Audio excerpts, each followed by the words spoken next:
Yang saya hormati Bapak dan Ibu juri serta rekan-rekan guru penalas pembelajaran dan Pak hadir pada kesempatan baru. Pada kesempatan kali ini, izinkanlah saya memperkenalkan diri. Nama saya Sita Lauri. Saya berasal dari SD Negeri Baru, Kecamatan Karo.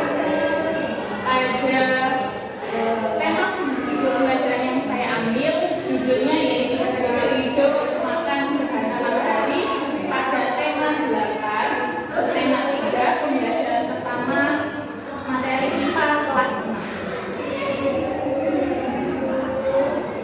Selanjutnya adalah latar belakang saya memilih judul, yaitu yang pertama untuk membuktikan sebuah mitos tentang gerhana matahari.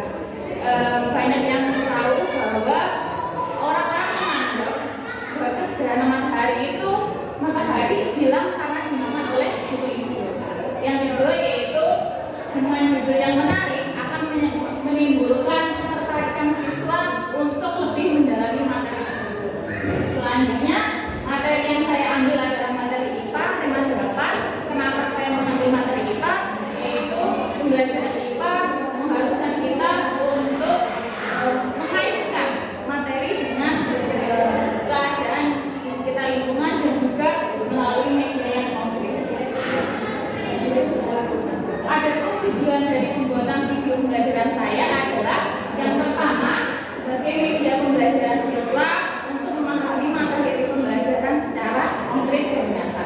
Yang kedua adalah meningkatkan motivasi belajar siswa dengan media pembelajaran audiovisual yang lebih menarik dan inovatif. Yang ketiga adalah peningkatan kompetensi guru dalam penggunaan teknologi informasi. Dan yang terakhir adalah diikutsertakan dalam video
Waalaikumsalam.